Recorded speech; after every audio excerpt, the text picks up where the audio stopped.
This is the Victorious Fatherland Liberation War Museum on the bank of the Potung River in Pyongyang, the capital of the Democratic People's Republic of Korea.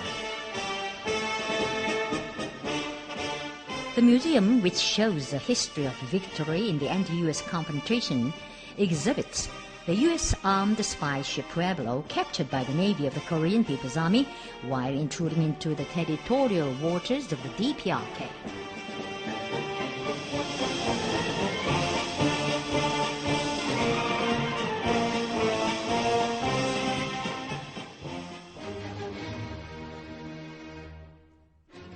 Pueblo, an intelligence collection ship belonging to the U.S. Pacific Fleet.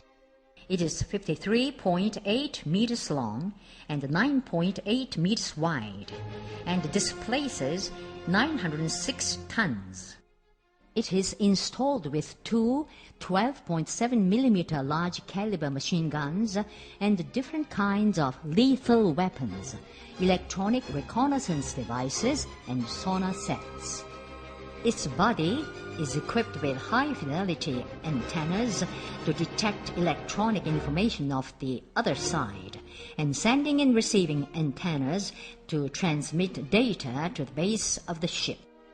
It arrived at Yokosuka, Japan on December 1, 1967, to be inspected, and moved to Sasebo Port on January 8, 1968, to confirm its mission before leaving for the sea area of Korea.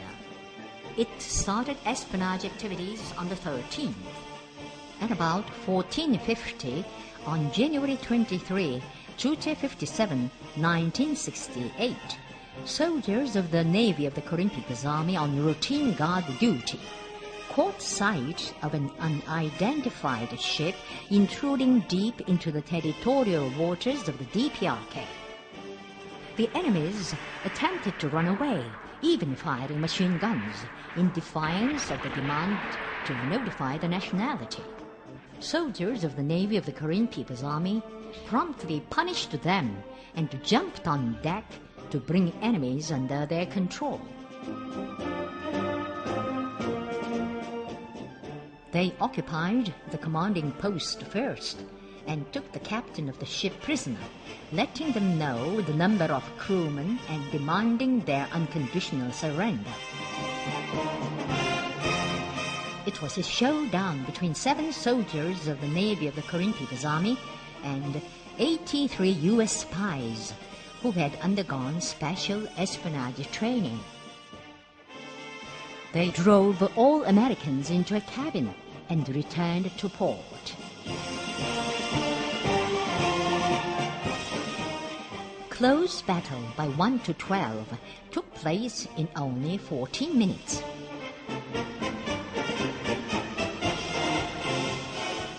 The enemies were not from the intense cold of Korea, but from fear they would face to return home alive from the anti-U.S. state. The news of the incident set the whole world into an uproar as soon as it broke out. The capture of a U.S. warship by a foreign country is an eye-opener unprecedented in history. How on earth the United States, the superpower, would answer?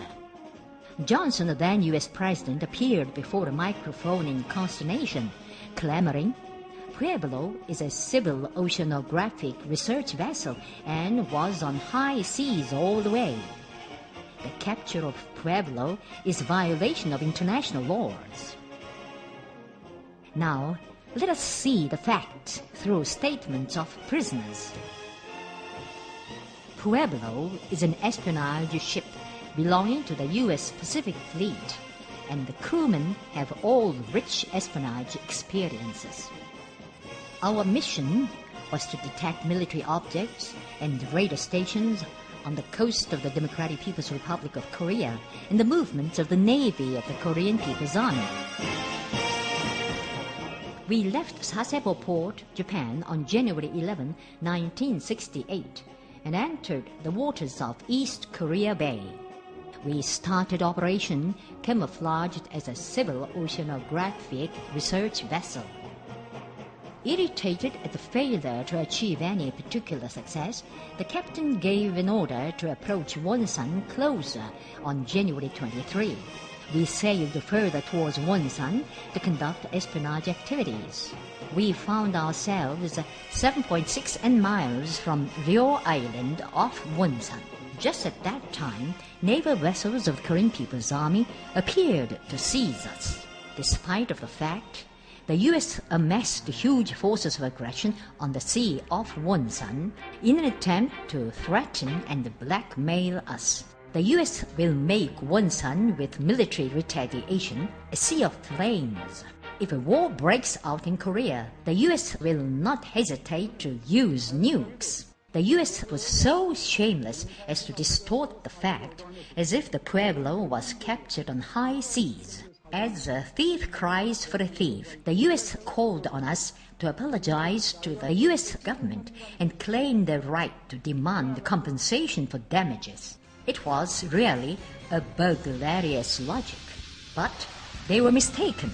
On February 8, Juche 57, 1968, President Kim Il-sung resolutely declared that the DPRK will retaliate for the retaliation of the U.S. imperialists, return all-out war for all-out war. The DPRK turned out in a right war of confrontation. Leader, just give us your order. The Korean army and people turned out in a decisive battle with the U.S. imperialists in hearty response to the call of the leader. Now they were waiting his order. When bosses of the White House, started by the spirit of Korea, were racking their brains to save the face of superpower, the crewmen of Pueblo were engrossed in seeking a way of survival, submitting written confessions or publishing joint apology.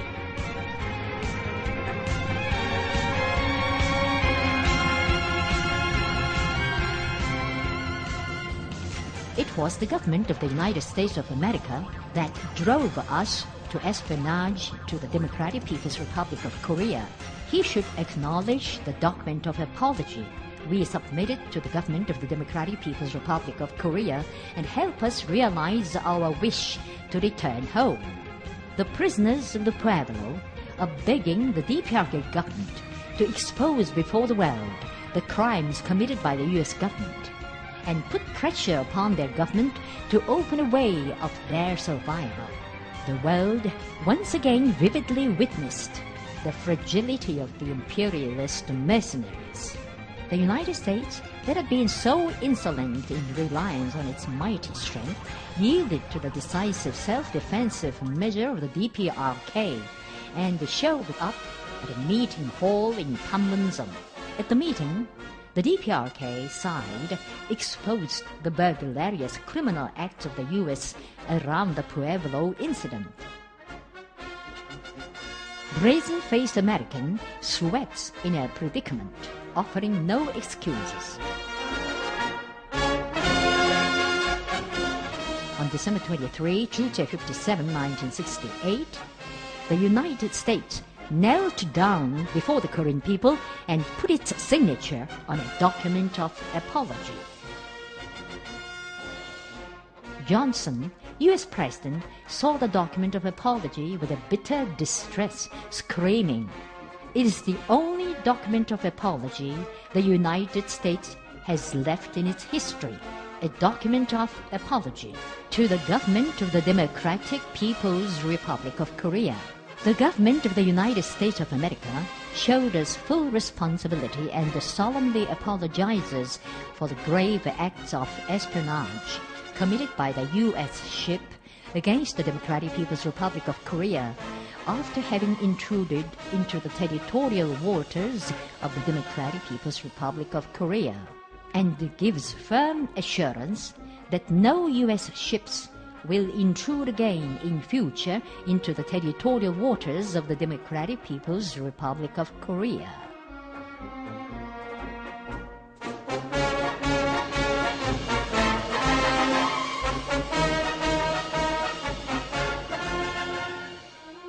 A according to the DPRK government's order of repulsion, U.S. spies, together with the corpse of a crewman who was killed at the time of capture of the ship, are driven out. It was another telling blow dealt to a myth about the mightiness of U.S. imperialism. Through the Pueblo incident, the world once again clearly saw that no force in the world can be a match for the Korean people, who are united around the leader single-mindedly. Leaving the disgraceful traits of defeat and ever provocation, the U.S. imperialist aggressors do not renounce their ambition for aggression. It is their burglarious nature.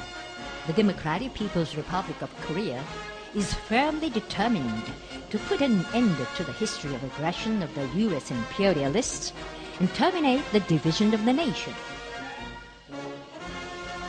Under the leadership of the respected Supreme Commander Kim Jong-un, the history of triumph of the Korean people will shine forever.